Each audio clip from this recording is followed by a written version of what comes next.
What's going on, everybody? Happy Friday to you. Texas Redleg here.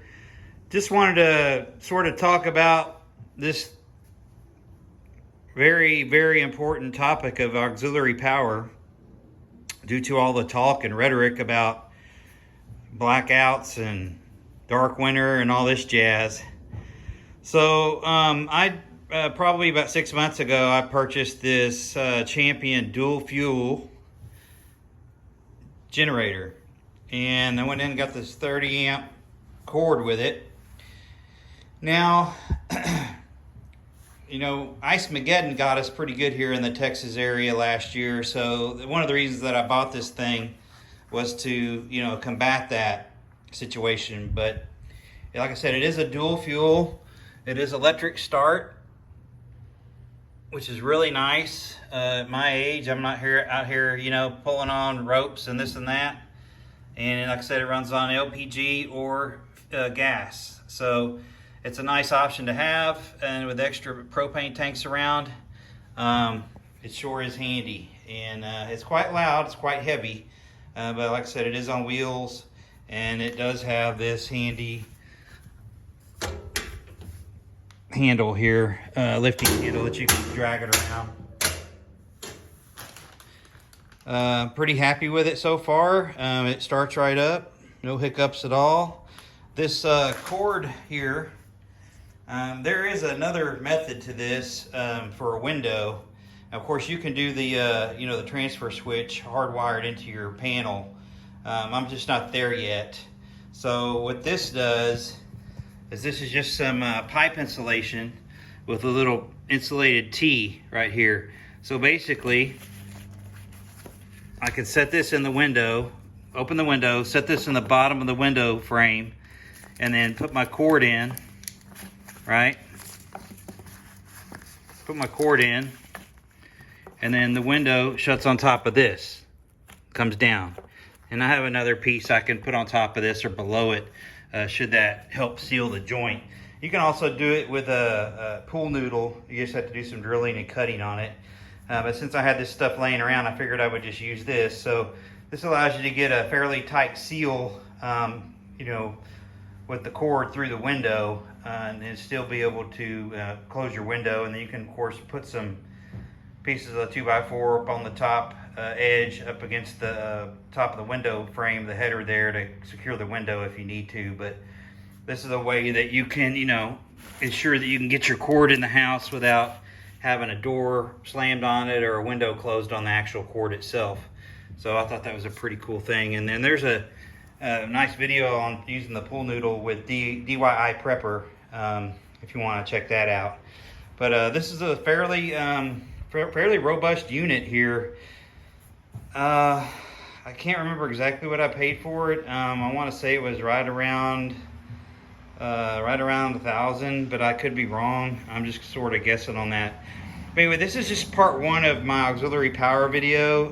This is going to be part one, like I said, and tomorrow I'll probably do part two and show you some other options that I have. But the second part of this video is my solar setup. And you know, I'm no expert on solar at all. I just basically got a temporary kit here, which allows me to have some sort of solar generated power.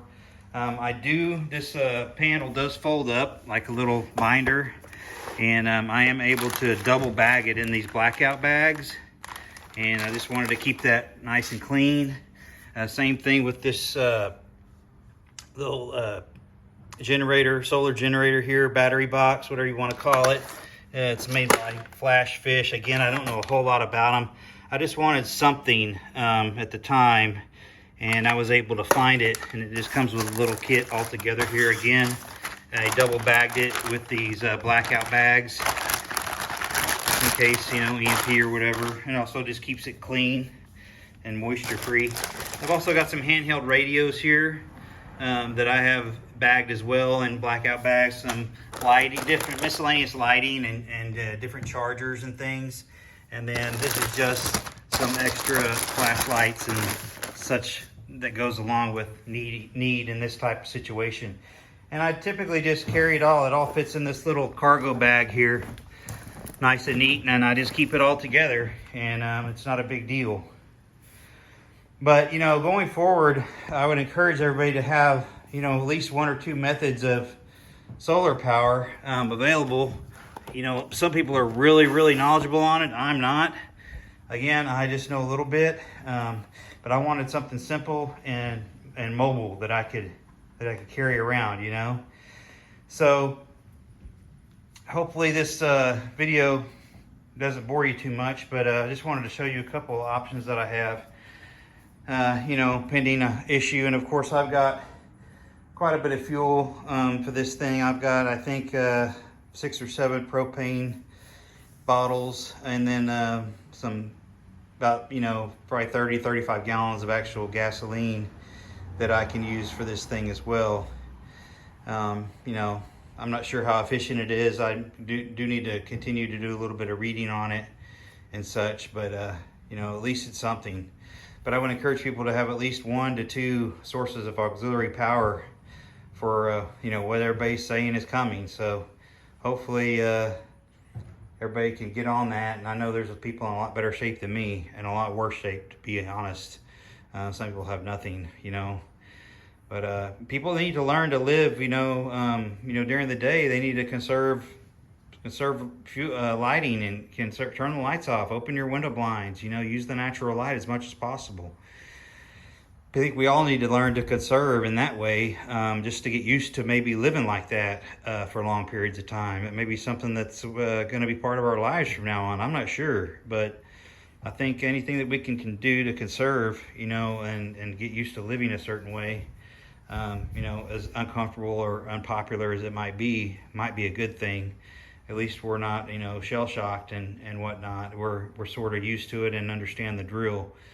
But like I said, this is part 1. I'll probably do part 2 tomorrow and show you some cordless options that I have, that I've had for a while and have continued to build on.